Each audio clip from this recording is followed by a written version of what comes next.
Today, doing zero preparation, we are playing with animals. So check this out. Topics, animals.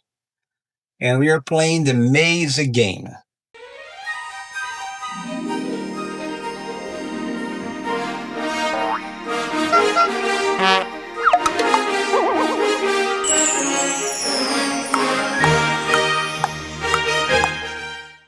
So students have to go through the maze. Have to get out of the maze. We will need here a teacher or a leader student to choose the path where it starts from and where it finishes. And the other players, they follow the path. There are a few ways to play it. So let's play the basic ways today. You can, by the way, use the digital version or the printable version. I'm choosing the first board. There are more boards like this, a board number 2, 3, 4, and the 5. Number 5 is the level 2, the hardest one because it has more items. So I'm going back to the board number 1. We drill some animals first. It doesn't matter if kids, your players, the students, they don't know all the animals. It's good they don't know all the animals. And then I have to choose the path. So it's very simple. You can start from anywhere, go to anywhere. So I will start from A1. So I'm going to make a little mark. You can use, by the way, the circle and the cross to play the game, or just use the pencil. Okay. So let's use the circle today. Well, I start from A1 and then I decide the path of this round. So where students have to go through. So they have to go through, sorry, they have to go through here, here, here, here, here, and here. Okay, and that's the exit, the entrance and the exit. So now I just tell them where we start from. I say A1, and they have to find and circle exactly like me. And then we start. So 3, 2, 1. Okay, guys, the next is fish. And then there, they circle, they find not this, not this, this one. They circle. And then the next is the goat, goat, pig, rabbit, duck, and horse. Ask them, after you finish teaching them the path, ask them to say all the animals on the path one more time. Now, you ask them to say animal by animal, and you just listen to them. After that, you just show the answers to them like this, and then you can check one more time. That's the final check, the double check. They do one more time by themselves. Once they, okay, we got this right. Oh, this was wrong. That's not pig. This is the pig. Okay, got it. And then they're learning that time. So, and the magic thing about this app is you just clear here and boom, you're ready to go for more challenges. You can change the board if you want to. It's just awesome. Another very cool way to use it is like this. Again, you choose, let's change the board, by the way. We choose where we start from. Let's say A1. And then now, uh, we don't say the teacher or the student, the leader student, doesn't say the path. The students have to guess by themselves. So, of course, we make it first hand. Let's go this way. Okay, this way here. Okay.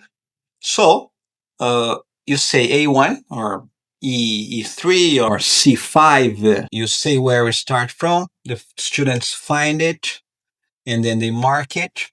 And then they have to guess by saying, like, hippo, they think you're going this way. They say hippo, say no. Bird, no. Flamingo, yes. Then they move, they make a mark, they put a mark here, boom, mark here. So they know from now on, can't be hippo, can't be. The bird has to be lion, koala, cheetah, chameleon, or parrot. So it has to be, the next step has to be connected to where you are. That's the only rule we have for this game. Once they moved here, they go again, they say chameleon, say yes, correct. And they say gorilla, no. They say frog, yes. And beaver, yes, and so on till they reach the end. You have to tell them, oh, that's the end. Okay, you could get out of the maze. amazing. You win, you give them points, stickers, whatever you want. Again, they need output. So before you move to the next game, it's nice if you ask them to say all the animals, show, and then ask them to check by themselves, as usual. Once you're finished, magically clear everything, and then boom, you're ready to go for the next challenge. You can use more complex paths like this. I'm going to use the pencil to show you. You can go like this or like this, okay? Or you can go like this and then boom, here. You can do more complex stuff like I go this way, and this way,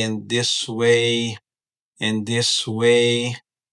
Or it can be simple too, like just to go straight here, or go straight to here. It depends on the level and how much you want to challenge your kids. If you want to work with positive and negative sentences and answers to question answers, you can do by using these two tools here, the circle and the X. Okay, and it's very simple. You choose where we start from. Say I like armadillos. Let's use I like now. So I can say I like armadillos.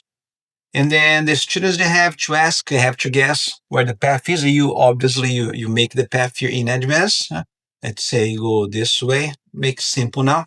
So and then the students there, they mark the space here, and then they ask you, do you like hippos? So I don't have any circle on the hippo, so I say no, I don't. So students there in their game, they have to cross out. Okay. And then they ask you, do you like flamingos? And then there's no circle, so they have to mark there in their game.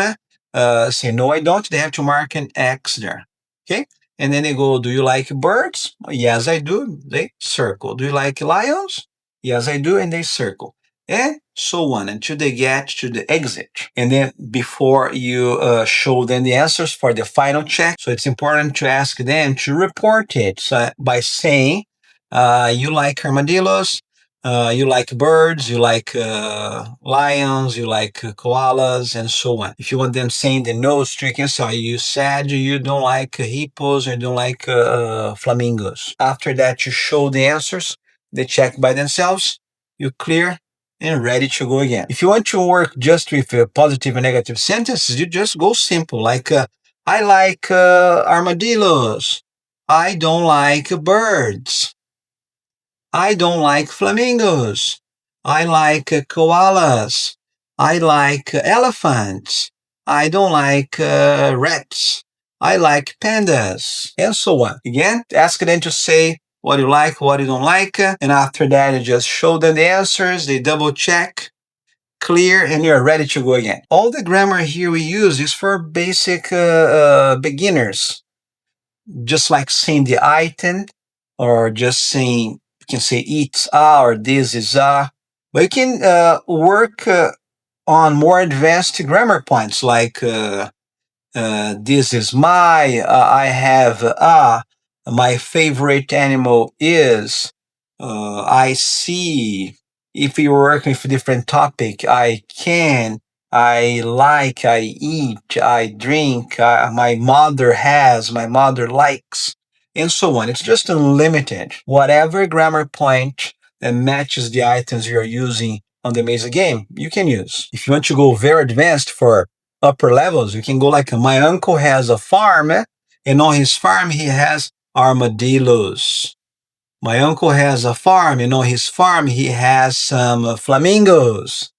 My uncle has a farm, and on his farm he doesn't have any chameleons, and so on. It's a very fun way to get students to speak in a very advanced level using simple game. And don't forget, the teacher can use one iPad with a whole class by printing the printable version, or the teacher can or the teacher can ask all the students to use their iPads, and you can ask students to work in pairs or just alone in groups. You can use a timer to make it more challenging, stopwatch. It's endless fun with zero prep and total engagement and interaction. You can also use the maze game in many different topics here, okay? Clothing, for example, or maybe colors right here.